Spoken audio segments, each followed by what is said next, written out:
Bonjour à toutes et à tous, bienvenue sur Kinédi. Aujourd'hui, j'ai le plaisir d'accueillir Céline Roy, ancienne danseuse professionnelle et professeure de pilates, créatrice de sa propre méthode basée sur le pilate. Avant tout, Céline va nous parler des principes du pilate, puis elle va nous expliquer en quoi sa méthode, accessible à toutes et à tous, diffère de la méthode pilate originelle. Céline nous décrit l'importance de stimuler le nerf vague, qui permet une détente et un lâcher-prise pendant les cours, ainsi que l'utilisation du nerf olfactif, qui nous permet de ressentir ce que l'on sent.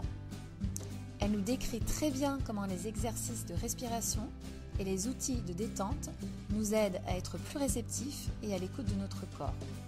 Cela nous permet aussi de développer notre intuition.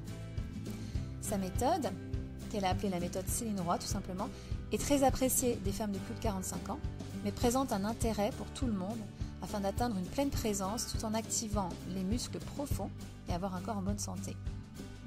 Céline nous parle aussi de l'accompagnement des athlètes de haut niveau et en quoi sa méthode est complémentaire à leur préparation physique. Enfin, elle nous parle de la respiration, de l'utilisation des cordes vocales à l'expiration pendant ses cours, qui permet de déclencher le nerf vague et de se détendre en stimulant le parasympathique. Je vous laisse écouter cet épisode très intéressant qui nous ouvre les yeux sur une méthode de relaxation et de renforcement innovante. Et j'en profite aussi pour vous demander, si ce n'est pas déjà fait, de laisser votre avis sur votre plateforme d'écoute préférée. N'hésitez pas à partager le podcast ou l'épisode à vos proches afin de permettre à ce podcast de grandir et de continuer à vous proposer du contenu intéressant. Bonjour Céline et bienvenue sur Kinédi. Bonjour. Merci beaucoup d'avoir accepté l'invitation. Vous allez bien ? Oui, je vais très bien. C'est moi qui vous remercie de cette invitation. C'est une joie. Alors aujourd'hui, on va parler de Pilates, de votre méthode à vous. Mais avant de commencer, est-ce que vous voulez bien nous parler un petit peu de votre parcours et nous expliquer ce qui vous a amené ici aujourd'hui ? Oui, alors je suis Céline Roy, créatrice donc de ma méthode qui porte mon nom. J'ai démarré ma carrière en tant que danseuse, voilà, donc danseuse professionnelle. Je suis partie en danse-études à l'âge de 16 ans et puis donc j'ai eu une carrière de danseuse puis de professeure de danse. Et puis pendant mes études, j'ai déjà eu la chance en fait de toucher à beaucoup de disciplines différentes comme évidemment le pilate, le yoga, le chant. Donc ça dès mon plus jeune âge. Donc j'étais déjà très très habituée à mixer, à mélanger en fait les disciplines dans un objectif de progression au niveau de la danse et un objectif scénique pour être à l'aise aussi sur la scène. Et puis donc après des années d'enseignement de danse, je me suis retournée un peu vers les activités pilates et yoga. Je suis allée me former aux États-Unis. Là, j'ai découvert des thérapies corporelles comme la fasciathérapie, la gyrokinésie, le Feldenkrais, enfin voilà, qui m'ont beaucoup plu. Je suis revenue en France, j'ai continué de me former avec la méthode de Gasquet. Plus récemment, j'ai été formée aussi en théorie polyvagale, donc une formation sur le nerf vague qui m'a vraiment plu. Et puis là, je suis en formation Snozelen sur les sens, voilà. Donc j'ai toujours eu une grande envie et un grand besoin dans ma transmission de recevoir, d'être formée et puis d'aller chercher un peu partout. Et puis tout ça a fait que petit à petit, après un travail en collaboration avec des médecins généralistes et puis ensuite dans un cabinet de kinésithérapie, j'ai créé ma méthode, voilà, qui s'appelle donc Céline Roy, qui est un mélange de tout ça. Très bien. Alors avant de parler de votre méthode, est-ce qu'on peut juste revenir sur les principes du Pilate ? Oui, bien sûr. Oui. Alors Pilate que je pratique moins, je me suis Oui. éloignée, mais je peux revenir vers vous. Moi, j'ai été formée en Pilate originel parce qu'en Pilate, c'est vrai il y a beaucoup de pilates maintenant en France. À l'époque, moi, quand on m'a formée, il arrivait tout juste. Et c'était donc le pilate originel, ce qu'on appelle le Romana Pilates ou le True Pilate. Donc avec un côté très, très rigoureux sur l'enseignement, sur la respiration, sur des mouvements très précis que Joseph Pilate avait écrits. Et puis ensuite, donc avec des principes fondamentaux. Le Pilates s'appelait contrologie, donc c'était vraiment, ça m'avait beaucoup plu. C'était vraiment une notion de corps et esprit, voilà, de réussir à faire le lien entre les deux, ce qui était très novateur à l'époque. Hein. Il faut voir, moi quand c'est arrivé en 92, je crois, dans les années 90 en France. On parlait pas du tout de ça. Hein. On était plutôt sur la gymnastique il y avait de la danse, mais la gymnastique était quand même plutôt, on était plutôt sur l'aérobic, des choses comme ça, hein, le step, les choses comme ça. Donc avec vraiment voilà le pouvoir en fait de la concentration sur le corps, la précision, le ressenti, les muscles profonds, voilà, tout ça faisait partie de la méthode Pilates. Lui, il a construit sa méthode à travers les principes du yoga, des arts martiaux, de la danse. Hein, voilà, la méthode Pilates, elle a été aussi construite à travers d'autres disciplines qui existaient avant. D'ailleurs, on avance toujours avec ce qui a été fait avant.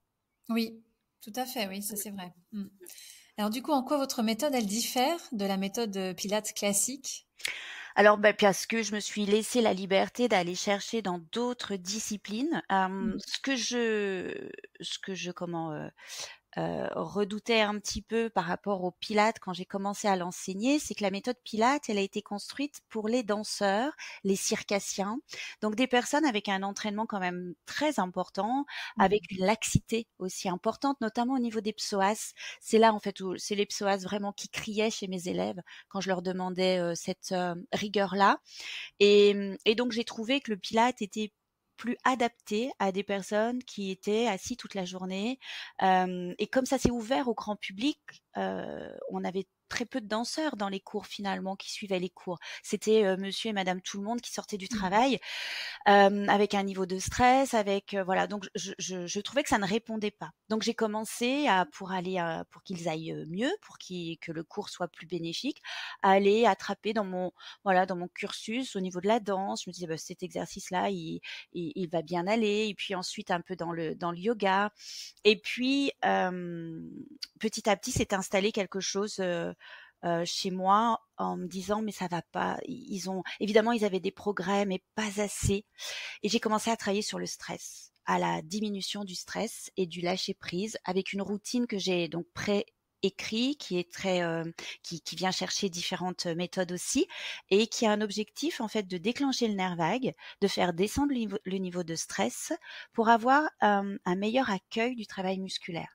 Et à partir de là, c'est ça qui diffère énormément quand on vient chercher du Pilates, puisque moi, je vais passer 10, 15, 20 minutes, selon le niveau de stress des personnes que j'ai en face de moi, à tout d'abord les reconnecter à ce que j'appelle moi la pleine présence, à leur sens, au sens olfactif, à la vue, au toucher, même au goût. Voilà, tout ça, on se remet en fait au tout début, on se remet dans notre corps.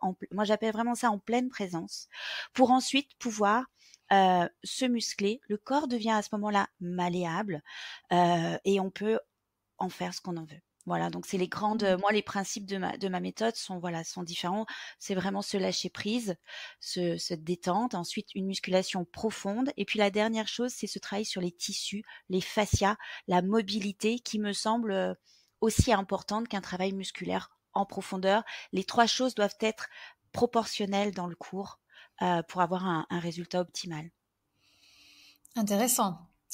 Vous parliez donc tout à l'heure de pleine présence. Donc, c'est quoi les outils que vous utilisez? Vous avez aussi parlé de sens olfactif. Oui, tout à fait. Comment est-ce que, parce que j'ai écouté le podcast que vous avez fait avec Anne Guéquer sur Oui. Métamorphose. Mmh. Vous parlez vous dites à vos élèves, pensez à une odeur que vous aimez particulièrement. Mmh. Et ça marche bien. Voilà, c'est-à-dire que le nerf olfactif est le seul sens dans le corps qui n'est pas trié par notre cerveau. C'est-à-dire que quand on touche quelque chose ou quand on regarde, il y a tellement de stimuli qu'évidemment pour notre survie, le cerveau trie et n'analyse pas tout. On n'a pas tout. Par contre, c'est pas le cas du nerf olfactif. Il vient directement dans la zone des émotions et donc ce que l'on sent, on le ressent. Ça et ça amène tout de suite à un état, si c'est une odeur qui nous plaît, ça va amener à un état de détente et c'est très important. C'est-à-dire que je demande à mes élèves d'inspirer en ressentant une odeur, vous allez avoir directement en fait un sourire qui arrive sur le visage. Dès que vous sentez quelque chose, l'odeur de quelqu'un, d'un bébé, d'un parfum. Et ce qui est incroyable, c'est que le cerveau a mémorisé cette odeur. C'est la fameuse Madeleine de Proust. Et elle est associée avec une image. Donc si vous vous laissez aller, vous inspirez et vous avez l'image qui va avec. Et vous y êtes. Voilà, et déjà vous y êtes. Donc j'essaye vraiment à travers chaque inspiration, parce que dans mon cours on va inspirer de façon consciente à chaque mouvement. Donc eh bien on essaie le plus possible d'être connecté avec ce nerf olfactif. Mais je vais essayer également de connecter le nerf optique en balayant, en accommodant, parce qu'on sait qu'un nerf optique qui est tendu, dû à nos ordinateurs ou à nos portables, il devient de plus en plus fixe, il accommode de moins en moins et il va avoir tendance aussi à nous raidir au niveau des cervicales. Donc voilà, donc tout ça, c'est vraiment ce que j'appelle la pleine présence, de revenir donc à ces fondamentaux en fait. Comment vous travaillez, vous détendez le nerf optique? Avec un travail un petit peu qui est associé au yoga des yeux. Voilà, donc avec un travail de balayage et puis même au début d'essayer de ne pas regarder mais observer. Observer, garder les yeux ouverts et observer, pas juste fixer. Vous voyez, c'est différent d'observer et de regarder. Donc, alors on va faire des mouvements, on va travailler, on va balayer, on va détendre un petit peu ce nerf optique. Des mouvements aussi avec une tête penchée. Si on penche la tête et qu'on tire le nerf optique, on le sent dans le visage et on sent tout son impact sur les cervicales, sur la mâchoire, sur la langue. Voilà, toute cette prise de conscience, je demande aussi à essayer de détendre cette langue, qu'elle ne fasse pas un piston en haut avec le stress. Encore une fois, mon combat, c'est souvent le stress. Hein. Je récupère les personnes à la fin d'une journée ou même en début de journée avec une pression, avec une charge mentale. Et c'est juste leur dire, voilà, regardez tous ces petites choses qui sont en train de se mettre en place et qui tendent votre corps, qui mettent un stress également biomécanique dans le corps. Essayez de l'enlever. Voilà, tout simplement avec une prise de conscience. Voilà, juste voilà comment je suis. Ah, c'est génial. C'est vrai que quand on va dans un cours de pilates ou de yoga, on ferme les yeux souvent pour se détendre, Ouais. mais on fait pas beaucoup d'exercices d'étirement justement du nerf optique. Voilà, c'est quelque chose que soit on regarde quelque chose de vraiment fixe, l'ordinateur comme vous avez dit. Ouais. Soit C'est intéressant. Alors, ça n'empêche pas, on peut parfois, moi, en fin de cours, je demande à fermer les yeux pour gagner en intériorité aussi. Si le sens de la vue, il est très développé, donc si on l'enlève, on va évidemment être sur d'autres choses. Donc, ça peut être intéressant aussi de le supprimer. Mais ça peut être intéressant aussi de le mettre en avant et en valeur. Et l'observation, j'aime bien. C'est un peu aussi comme Louis. Vous voyez, je vais démarrer le cours en disant, on va écouter les bruits qui nous entourent, les bruits loin, les bruits assez proches de notre appartement, de notre studio, mais également les bruits à l'intérieur de notre corps. Et quand on commence à se concentrer sur les bruits à l'intérieur, les gargouillis, le bruit de la respiration, la déglutition, tout ça c'est très très intéressant et ça met en route ce fameux nerf vague et cet état de donc notre système en fait parasympathique, cet état de détente avec des petites astuces quoi, le soupir intentionnel, voilà pour la vue le palming, enfin on peut faire plein de choses, vous savez, pour enlever aussi les résidus dus aux ordinateurs, de fermer les yeux, de faire déplacer des objets noirs pour atteindre un état neutre qui est difficile. Parce que la rétine traite des milliards d'informations, d'essayer de faire un peu le vide dans tout ça, c'est hyper intéressant aussi. Oui, complètement. C'est vrai que le cours de pilates lambda, on va tout de suite souvent commencer par des exercices, travailler donc les abdos, les muscles du dos. Mais j'imagine que les élèves, quand ils font ces types d'exercices de respiration, de pleine présence, comme vous avez dit, ils sont ensuite beaucoup plus dedans, concentrés dans ce qu'ils font, dans les exercices. Oui, beaucoup plus réceptif tout simplement. C'est même pas une question de concentration parce que on peut se concentrer sur du musculaire et la concentration demande au cerveau déjà un peu comme la méditation, on s'entraîne à faire quelque chose. Il y a une action. Là, c'est plutôt être réceptif à l'écoute. Juste, voilà, qu'est-ce qui, c'est les réceptions, les récepteurs. En fait, moi, je travaille, voilà, le toucher, on est juste les neurotransmetteurs, les récepteurs, les propriorécepteurs. On se concentre en fait là-dessus et du coup, en fait, on va avoir une meilleure intuition. Ça, c'est prouvé aussi. C'est-à-dire que plus on va stimuler nos récepteurs, notre pleine présence, nos sens, plus le sens de l'intuition va être fort. Et plus on prendra des bonnes décisions si on va travailler, on aura les idées claires et on aura aussi un meilleur guidage musculaire. Voilà, si on est dans cet état de pleine présence. Et c'est sûr que les élèves au départ, il faut me faire confiance parce qu'ils sont venus peut-être pour voilà pour se muscler. Alors on se dit mais pas du tout. Enfin je vais pas me muscler comme ça. Et si on va se muscler. On peut même se muscler. Le docteur de Gasquet l'avait prouvé sous IRM par mentalisation. On peut multiplier la masse musculaire. Donc, on n'a pas besoin de faire des soulevés de poids sans cesse. Enfin, il n'y a pas qu'une direction, surtout. On peut le faire aussi. On peut très bien soulever des poids et ça marche très bien aussi mais il n'y a pas que cette direction-là. Voilà. Donc moi, dans mon travail, j'ai choisi une autre direction et que je pratique sur mon corps. Au départ, c'était ça. Hein. C'était voilà. Moi, je pratique comme ça. Je suis pas contre si je mets une petite haltère de temps en temps ou un poids, mais c'est juste une voie différente et elle n'est pas meilleure. En fait, on n'a pas un meilleur travail quand on a plus de charge. Il est juste différent. Oui, d'ailleurs, vous travaillez quand même avec un petit peu de matériel. J'ai Oui. vu, vous aviez des water balls, ça je connaissais pas. Non, alors ça, je viens juste j'ai testé, c'était ma fille qui l'avait vu, qui trouvait ça rigolo dans un magasin où on était ensemble. Et en fait, j'ai trouvé que c'était sympa. Je suis pas très accessoire hein, comme ça parce que j'aime bien travailler sur un corps assez libre. Mais le déséquilibre et le poids qu'entraîne l'eau, dans le travail justement des abdominaux en profondeur, comme ils sont en train de gainer justement, ils font des micro-contractions, c'est très intéressant. Et ce qu'amène l'accessoire comme ça, c'est le côté ludique. Et quand on détourne un petit peu justement l'effort par le jeu, c'est aussi très intéressant. On a des résultats très intéressants. Donc voilà, donc ça c'était plus voilà ce matin sur Instagram et pour tester, pour donner mon avis sur des choses comme ça. Sinon j'utilise du petit matériel. J'aime bien utiliser du petit matériel parce qu'il apporte quelque chose. Il apporte aussi parfois donc sur la masse musculaire une meilleure action, un meilleur ressenti quand le muscle est un peu trop endormi. J'aime bien les ressorts, j'aime bien les élastiques, j'aime bien quand je suis moins attirée par les poids parce que je trouve que on ressent moins l'élasticité musculaire qu'avec un élastique, une résistance, voyez, ou un ressort. J'aime bien travailler mais ça vient de la danse et le côté pointe, voyez, quand on monte sur la pointe, on a une action quand on monte et quand on descend.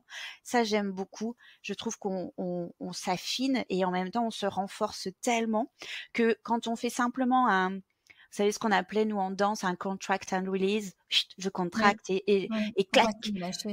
Et lâcher, j'apprécie moins. J'apprécie moins pendant. Ça m'amène moins de bien-être. Et j'apprécie moins sur mon corps, sur le côté musculaire. Je trouve qu'on est plus sur quelque chose de concentrique et ça se relâche. Voilà, et je suis un peu moins fan. Vous utilisez aussi le réformeur, hein? Ouais. En quoi c'est quoi la valeur ajoutée du réformeur quand on compare à juste du travail au sol? Alors, il y a beaucoup de choses. Le réformeur, Joseph Pilate a été vraiment un génie quand il a inventé cette machine, je trouve. J'ai eu beaucoup de choses à redire sur la méthode Pilate, où je suis pas d'accord sur tout. Par contre, sur ses inventions, sur ces machines, chapeau, quoi, parce que vraiment. Alors, le plus, c'est par exemple, vous avez ce qu'on appelle la foot bar. Vous avez les pieds qui sont surélevés par rapport au bassin. Génie pour toutes les personnes qui sont raides. Vous simplifiez tout au niveau du placement du bassin et on sait à quel point le placement du bassin est essentiel pour tout le corps. Donc, c'était déjà une idée incroyable de surélever comme ça les pieds pour tout le monde. Ensuite, il a calé donc les pieds, les voûtes plantaires et il a calé les épaules et il a calé la tête. Les personnes qui montent sur le réformeur peuvent presque travailler seules tellement la machine les corrige dans le placement. Donc voilà, ça c'est super. Alors vous pouvez le retrouver aussi sur des machines de musculation, ce placement et le fait d'écaler avec des épaules. Et ensuite, le génie, c'est les sangles qui coulissent avec des ressorts. Ce sont des poulies.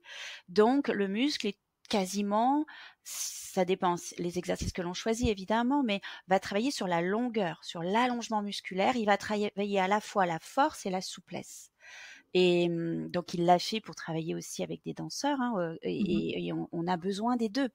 Et Mmh. souvent, la force dans le sport peut engager un manque de souplesse. Mmh. Et là, non. Là, on travaille toujours les 2 et voilà, il y a un travail aussi de pied que j'apprécie personnellement parce qu'on travaille sur ici, les veines plantaires. Donc on va projeter le sang, on sent tout de suite chez la femme où on a un petit ralentissement comme ça, parfois un peu les jambes lourdes, tout de suite ça fait effet. On sent bien, il y a une légèreté dans les jambes, il y a voilà des bienfaits sur le réformeur, c'est extraordinaire. La seule chose qu'il faut faire attention de ne pas transformer cette machine incroyable en une machine de musculation simple. Mmh. Bien conserver ces principes, je trouve fondamentaux. Mmh mh. Mmh. OK. Ouais. C'est vrai que c'est une machine qui a un coût quand Oui. même. Mmh. Donc forcément les cours, quand on veut surtout alors il y a des cours collectifs, mais quand on veut un cours particulier, c'est un peu plus Ouais, onéreux bien qu'un sûr. cours de pilates normal, au sol. Au salle, bien Mmh sûr. mh. Ouais, ouais, ouais, ouais, ouais. La machine est d'ailleurs, vous avez, beaucoup plus de cours de pilates au sol que sur Oui, machine parce que oui. il faut rentabiliser cette machine, il faut avoir le public aussi qui a envie d'engager cette somme-là à chaque cours. Voilà, c'est des projets, mais on voit de plus en plus quand même les centres s'équiper. Moi, j'ai beaucoup d'élèves qui ont aussi maintenant leur réformeur chez eux, un réformeur pliable, et qui travaillent, en ligne avec moi. Parce que certes, c'est un investissement, mais c'est un investissement qu'on regrette pas. Enfin moi, je n'ai pas d'élèves qui ne l'utilisent pas. Ils ont vraiment et ça permet en fait d'avoir un travail, très, très engageant. On a quand même si le sol, moi j'aime beaucoup le sol, mais on aura toujours plus de résultats avec le réformeur par cette résistance qu'il induit, ça c'est sûr. Donc voilà, quand on manque un peu de temps, bah, c'est sûr que si on monte sur le réformeur, ne serait-ce qu'une fois par semaine, on a un vrai, résultat. Ce qui est pas forcément le cas au sol, ça sera pas suffisant au sol une fois par semaine. Voilà. Enfin bon, de toute façon, une fois par semaine, c'est pas ce que j'engage, en général, je demande plus à ce qu'elle fasse un peu tous les jours, mais vous voyez, il y a quand même il y a vraiment une différence. Voilà, Mmh mh. ça c'est sûr. Oui, oui, vous disiez, il me semble que c'est mieux de faire 10 minutes par jour Mmh. qu'1 heure ou 2 par semaine, Ouais. Moi, je m'en heu, suis rendu compte avec, depuis peu ça, hein. Je n'y croyais pas du tout aux 10 minutes. Moi, je viens de la danse, donc en danse, on travaille un minimum d'1 heure et demie, 2 heures. Un cours dure ce temps-là. mmh. Hem et donc je préconisais plutôt des cours longs, et c'est vrai que pour se libérer 1 heure et demie ou 2 heures, vous pouvez pas le faire, tous les jours, c'est pas possible. Mmh. Et puis le confinement est arrivé, la ligne est arrivée et on a commencé à regarder sur des programmes un peu courts, mais tous les jours et très ciblés et j'ai été la première surprise du des résultats. Parce que finalement, les personnes, ce qui compte, c'est que leur corps, en fait, répète le mouvement de façon consciente tous les jours, de se l'apprivoiser, ensuite le corps le reconnaît et on va, en fait, avoir plus de résultats avec 10 minutes par jour qu'1 heure par semaine. Mmh. Voilà, ça c'est un fait. Enfin pour moi c'est un fait. Si j'interroge, toutes les personnes qui me suivent, C'est c'est avéré. réel. Ouais, c'est réel. Alors ça n'empêche pas ce qui est génial, c'est de réussir ça n'apporte pas aussi la même chose. Par exemple, quand on travaille sur, des routines, alors c'est pas vraiment 10 minutes, mais en général, on fait 20 minutes. Moi, les séances courtes, enfin, j'en ai qui font 8 minutes. Mais voilà, on va dire 20 minutes.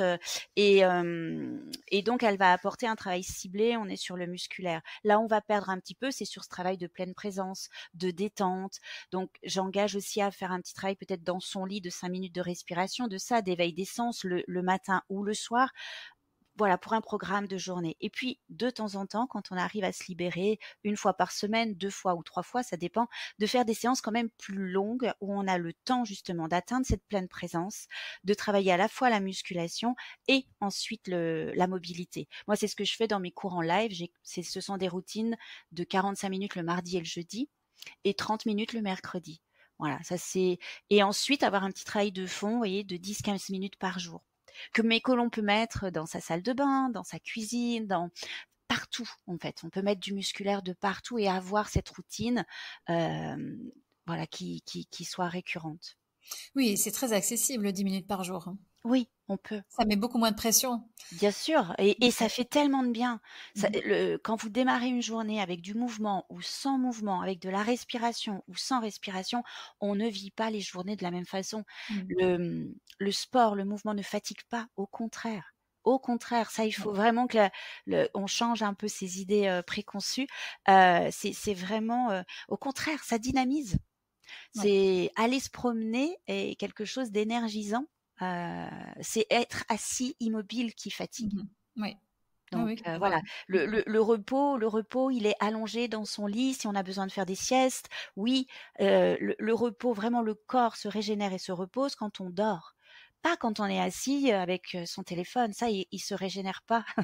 Donc voilà, c'est alors que quand vous marchez dehors, vous allez réénergiser, vous allez être en contact aussi avec les éléments de la nature c'est quelque chose aussi au je fais attention. Moi, dans mon studio, par exemple, on a des baies vitrées. J'ai voulu vraiment un accès à la nature, aux arbres. On pratique avec des petits écureuils voilà, on a beaucoup de chance ici, mais c'est très important aussi pour se mettre en état d'accepter ce travail musculaire. Mmh. Alors en termes de cardio, c'est vrai qu'il y a pas beaucoup de Mmh. cardio dans le Pilates. Non. Du coup, c'est très complémentaire avec, tout ce qui est exercice cardio. C'est Par ça, exemple, c'est ça. Le cardio, non, il est pas travaillé. Il est pas un petit peu si sur Reformer, vous faites ce qu'on appelle la jump board, on fait des mmh. sauts. Voilà, là, on peut éventuellement faire un petit peu monter le cardio, mais il y a des activités qui sont bien plus intéressantes pour travailler le cardio. Le cardio, on en a besoin aussi, d'accord? Donc, on en a besoin et à chaque fois, j'alerte aussi sur le fait qu'il faut faire un cardio qui soit à notre hauteur de nos capacités. Ça sert à rien. Le cardio n'est pas forcément transpirer et être rouge. Au contraire, ça, c'est un mauvais cardio, mauvaise adaptation. On peut commencer par de la marche rapide. Ça peut être Mmh. cardio, voilà, si on n'a Mmh. pas beaucoup de conditions physiques. Et puis ensuite, on peut faire d'autres activités. On monte progressivement en intensité. Il faut juste faire attention que l'intensité ne soit pas disproportionnée par rapport à nos capacités, puisqu'après, eh bien, vous le savez, en tant que kiné, on va emmener beaucoup, beaucoup de désordres et qui vont pas forcément être bons pour le corps, compte tenu aussi du fait enfin, le constat que j'ai fait, on a un problème sociétal de stress chronique Mmh. Oui. qui n'était pas là il y a 100 ans. On a ce problème, on doit faire avec ça, c'est-à-dire qu'on a ce stress chronique chez toutes les personnes. Le cardio était très adapté quand il n'y avait pas ce stress chronique. Quand il est là, aller mettre une intensité trop forte, c'est remettre du stress chronique sur le corps et le corps va pas forcément trouver des bienfaits dans du stress sur du stress. Mmh. Le cardio peut être déstressant si on laisse place aux hormones du bien-être, aux endorphines, à la dopamine. Mais pour ça, il faut pas que le corps soit en trop grande contrainte. Sinon, on déclenche pas ça non plus. Voilà, donc c'est bien aussi de l'expliquer parfois parce que certaines personnes pensent qu'il faut absolument transpirer, absolument être rouge pour éliminer. Mmh. Oui. En parlant de public, est-ce que vous avez un public, particulier, une base d'élèves avec une tranche d'âge particulière?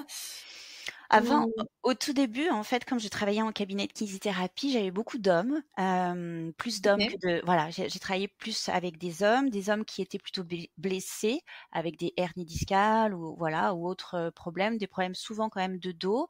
Et puis quand j'ai commencé sur Instagram, les femmes en fait se sont reconnues dans mon travail, donc on a plus de femmes maintenant qui une tranche d'âge 45-65, mais on a aussi des plus jeunes et des plus âgés, mais voilà, on est autour de la femme de 50 ans. J'ai aussi beaucoup parlé de la période de la ménopause et du sport, voilà, dans la ménopause ou périménopause, l'effet que le sport pouvait avoir sur cette période. Donc, j'ai plus maintenant de femmes. Je continue à avoir un travail avec des athlètes de haut niveau dans leur préparation physique et la méthode amène en fait pour les athlètes une perception fine du corps. On est sur un travail un peu différent qu'ils font avec leurs préparateurs sportifs. On travaille en lien et on travaille surtout sur le fait de limiter les blessures ou de réparer.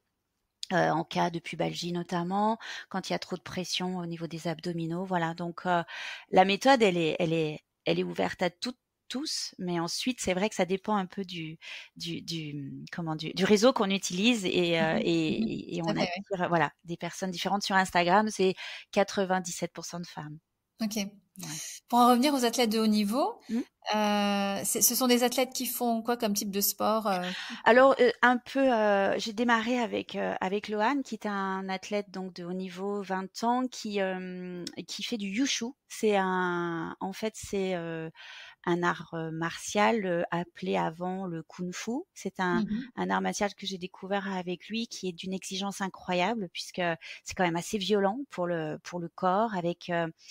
C'est très intéressant parce qu'il doit allier le côté bondissant et le côté souple. Et donc le côté aussi pour éviter les blessures, je l'ai rencontré lorsqu'il était blessé. Il avait une pubalgie, donc on a travaillé ensemble pour le réathlétiser. Voilà, maintenant il va bien et son travail est très différent. Voilà, il a pris conscience de plein de choses. Chez les jeunes athlètes, c'est la conscience parfois justement ce travail de perception fine, de pleine présence. C'est pas ce qui les intéresse le plus. Souvent ils ont envie, ils sont Mhm. bondissants, ils ont plein d'énergie et puis et il leur faut pour leur sport. Après ça peut être du ski, ça peut être des coureurs, voilà Mhm. un peu Mhm. tout, Oui, ça parce que c'est dépend. vrai que le Pilate travaille beaucoup surtout les muscles profonds, Mmh. les transverses, le Oui. périnée, les stabilisateurs du rachis, tout Mmh. ça. Et est-ce que c'est quelque chose qui parfois justement manque chez les athlètes de haut niveau? Est-ce que vous avez remarqué Bah, oui, oui, que ce soit adapté. Ensuite, leurs préparateurs font maintenant un travail, voilà, Mhm. un travail incroyable et justement là, je discutais avec un préparateur sportif qui a comment été préparateur de Joe Wilfried Tsonga, enfin des grands athlètes au niveau du tennis. Et maintenant, ils savent que de toute façon, il faut pour une santé physique, que ce soit pour un athlète ou pour un amateur, il faut de la respiration, il faut de la musculation profonde, de la mobilité et du cardio. C'est les Mhm. 4 éléments que l'on doit avoir. Ensuite, quand vous avez des matchs, quand vous avez des compétitions où on pousse le corps quand même très très loin, c'est l'intelligence d'amener tout ça au même niveau qui va faire la différence. Et ça, c'est vrai que c'est pas évident. On a tendance, vous voyez, quand on veut gagner un match, de peut-être travailler parfois un peu trop le côté cardio dont on a besoin, le côté aussi Mhm. très bondissant. On a besoin de fibres musculaires courtes qui vont et on manque, on essaie un peu toujours la course aussi contre le temps et on manque de temps de préparation. Donc voilà, donc mais maintenant je trouve qu'ils ont ouais, ils ont des très très bons accompagnements et Oui. on les prend vraiment. On parlait du côté olfactif, du nerf olfactif. Ils ont aussi maintenant, j'ai travaillé au Krebs de Vichy chez les préparateurs physiques et on a le côté justement les chambres un peu sensorielles ou dans la récupération de l'athlète, tout est pris en compte. Ils travaillent aussi sur l'olfactothérapie. Certains athlètes vont récupérer mieux avec justement l'olfactothérapie, d'autres ce sera d'autres sens. C'est comme ça que j'ai découvert le Snozellen. La C'est quoi le formation transdérène? Snozellen, c'est une formation qui est beaucoup utilisée dans le monde du handicap. Mhm. heu où c'est une utilisation des sens, en fait. Donc il crée des environnements, qui va accentuer chez l'athlète donc la récupération. Ça va être aussi des environnements de confiance, Mhm. avec des sens, donc de la vue, du toucher, voilà, tout ça, c'est revenir à ces sens pour bien récupérer. Ou dans le monde du handicap, c'est aussi, quelque chose pour, dialoguer, voilà, pour, permettre je crois que les salles Snoezelen sont aussi beaucoup dans les EHPAD, dans les maisons aussi, où on traite le psychiatrique, vous voyez? Mhm. Mhm. Pour être en confiance, Mhm. voilà, pour, se mettre, et c'était important. Moi, j'ai travaillé avec des jeunes handicapés il y a une dizaine d'années maintenant, qui m'ont énormément appris aussi justement sur nos sens, sur la façon de dialoguer, Mhm. tout ce que on ne dit pas, on passe autrement. Enfin, c'est très intéressant, et voilà, je me suis lancée dans cette formation parce que je pense que ça peut amener un plus à tous, en fait. On n'a Mhm. pas besoin d'être un athlète, et ou un public handicapé ou fragilisé, pour utiliser ça. Je pense Mhm. que on a besoin dans notre société à un retour à la pleine présence, à nos sens, Mhm. à de la tranquillité intérieure. Oui, oui, oui. Ça se rapproche beaucoup du yoga, hein, ce que vous dites. Oui, Ouais, ouais, bien ouais. sûr, mais Ça a du sens. on n'invente rien. Enfin, moi, j'ai pas Oui, la oui. sensation d'avoir, tout été dit. Oui. Mhm. Si vous prenez le yoga, tout a déjà été dit, en fait, mais on a des avancées scientifiques, neuroscientifiques, qui nous donnent aussi une image différente. On peut le véhiculer différemment. Même si ça a été dit, on peut le redire et l'amener, plus facilement, voilà, on est des passeurs Oui. de savoir, en fait, hein. Mhm. Est-ce que vous travaillez en musique? Oui, une petite musique, vraiment sans rythme, Mhm. hem, une musique vraiment, un fond sonore, c'est pas une musique. Le rythme parce qu'en fait, j'utilise beaucoup ma voix, comme, aussi pour, véhiculer quelque chose un peu d'hypnotique pour atteindre également, et je parle sans discontinuer. C'est-à-dire que j'ai un flot de voix pendant 1 heure, j'accompagne. Voilà, je les enrobe un peu, je les entoure avec ma voix. Ça fait partie aussi de la confiance, de la zone de confort. Donc la musique ne doit pas, moi, me gêner. Voilà, quand j'ai envie qu'on accélère un peu, vous savez, le rythme cardiaque, je vais monter un peu dans les aigus, je vais accélérer mon tour de voix, et puis je vais les faire redescendre tout doucement également avec ma voix qui va devenir un peu plus grave, et les amener vers quelque chose un peu plus relaxant, Mhm. méditatif. Voilà, donc j'utilise beaucoup ça. Donc la musique est vraiment un fond sonore. Ok. Mhm. Oui, c'est intéressant ça. Mmh. Ça me fait penser, parce que bon, ce podcast, il y a beaucoup de kinés qui l'écoutent quand même un petit peu. Ouais. Je me dis, c'est vrai que pour certains patients, les Mmh. patients stressés, hein, les patients aussi très algiques, Mmh. tout ce qui est sens, c'est quelque chose d'intéressant sur lequel on peut travailler. La respiration, Mmh. on parle aussi pas mal d'hypnose, Bien sûr. la cohérence cardiaque. Mmh. Donc tout ça, c'est des outils vraiment intéressants à utiliser Mmh. pour ce type de Ouais, patient. Mhm. tout à fait. Même en début de séance, Tout à fait, oui. pour, justement, que le patient puisse se détendre, ou sur les Mhm. enfants aussi, voilà, on peut utiliser des techniques comme ça pour, pour atteindre une zone de confort, et on les soignera forcément mieux Ouais, ouais. si la personne est complètement détendue et confiante, ça c'est sûr. Mhm. Euh, Tout à l'heure, vous parliez donc du public, enfin de la moyenne générale d'âge de vos élèves, c'est 45 à 60 ans, donc c'est plutôt vaste hein, comme Mmh. tranche d'âge. Donc ça, c'est tout ce qui est autour vous parliez de ménopause, hein, Mmh. préménopause, ménopause, mais d'un sens plus général, en quoi le Pilate c'est bénéfique pour notre santé intestinale? Euh, Ça, c'est aussi un sujet super Mmh. important Ouais, sur le euh, ventre, pour le ventre.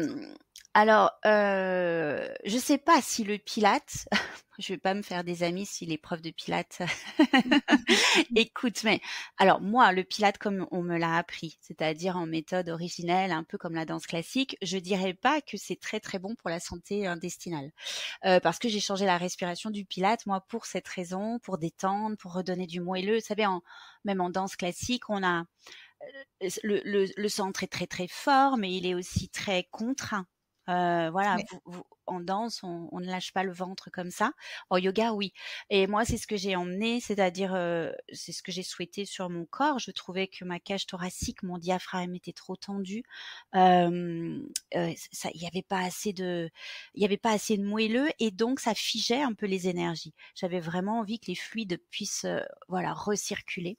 Et donc, j'ai redemandé sur l'inspiration vraiment de laisser descendre le diaphragme, de relâcher le ventre, les viscères en avant tranquillement et ensuite d'expirer simplement en remontant le diaphragme. Je demande vraiment à ce qu'on oublie l'action des abdominaux le plus possible, même s'ils sont moteurs dans la respiration, mais qu'on se concentre vraiment sur le flux de l'air, déjà sur l'inspire et sur l'expire. Et à partir de là, en effet, ça va être très très bénéfique sur le confort intestinal parce qu'on va créer un massage des viscères. Donc on va notamment chez la femme, quand le transit est un peu ralenti, ben ça va permettre de le réactiver. On va avoir, par l'adhérence du diaphragme sur le foie, un effet détox un peu plus important, même si le foie le fait très bien naturellement. Ben, si on fait des grandes respirations, on va le sentir. Le diaphragme, il a aussi une attache ligamentaire sur le côlon, donc ça va faire du bien pour la libération des déchets.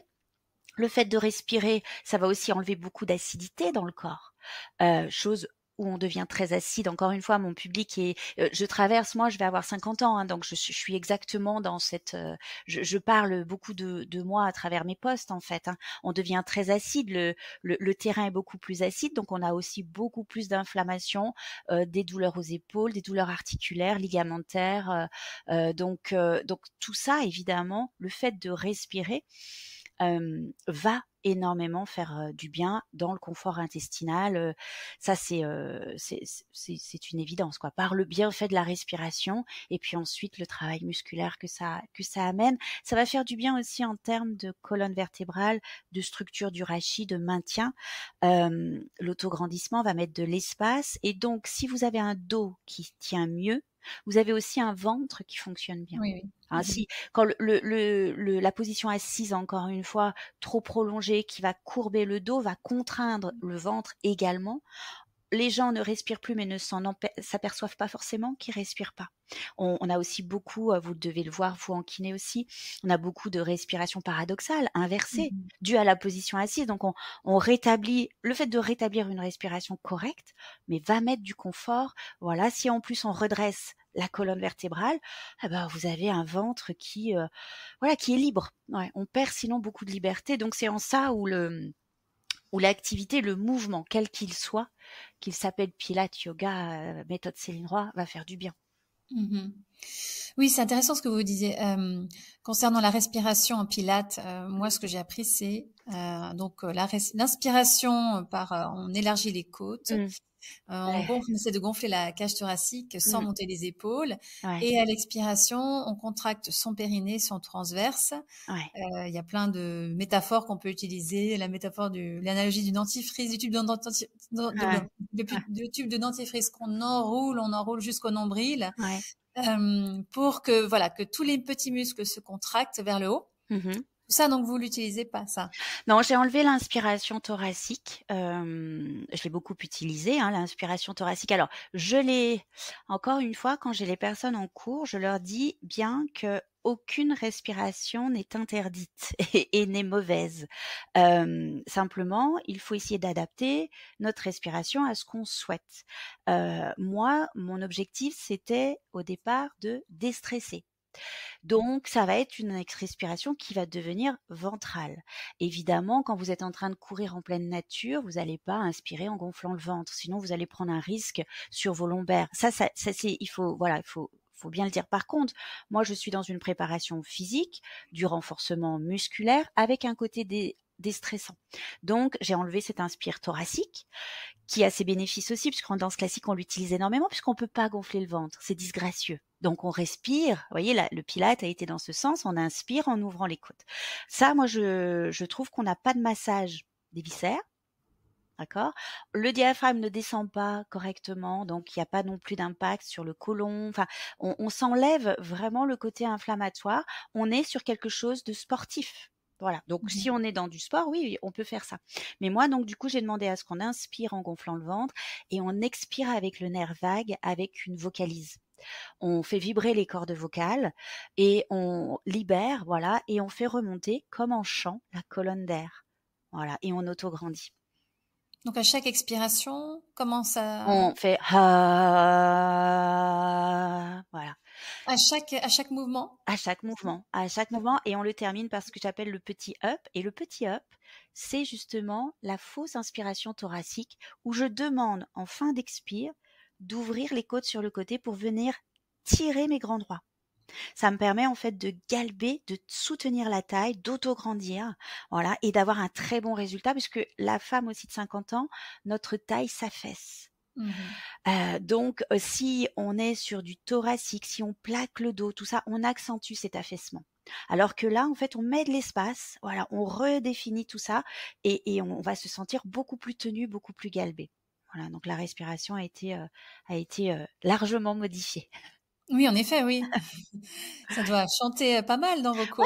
Ouais, bah c'est libérateur, hein. Vous savez que les Oui, personnes tout qui à sont fait. dans des chorales, elles se sentent très, très bien. Ouais. Donc au début, quand les personnes arrivent dans mes cours, voilà, elles se regardent et puis comme elles voient que tout le monde le fait et que ça fait du bien, voilà, ça fait juste du bien de faire vibrer ces cordes vocales, ça déclenche ce fameux nerf vague, ça permet aussi d'avoir un bon flux respiratoire, de voir si on n'est pas un peu coincé. Moi, ça me Oui. permet de voir aussi s'il n'y a pas des tensions, un stress justement quand le son ne sort pas, quand la vibration ne sort pas. Il y a peut-être des tensions au niveau, vous savez, au niveau ici des scalènes, des stènes ici, Oui. voilà, la mâchoire. Donc tout ça, c'est important. On travaille autant avec la détente de notre visage avec notre corps en fait. Oui, oui, tout à fait, oui. Et On donc est... vous proposez des cours en ligne, Mmh. en plus des cours en présentiel que vous avez un studio à Paris, hein?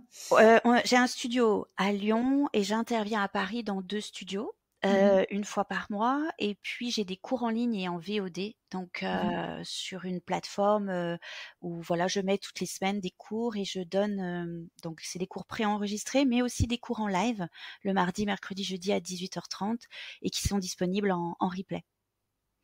Ok, super. Ben, on mettra le lien de votre site pour Mmh, ceux que ça intéresse. merci. En tout cas, super intéressant comme approche. Merci beaucoup, Céline, Merci à d'avoir vous. partagé votre expérience et Ouais, tout ce que vous faites. merci beaucoup. À bientôt. À bientôt.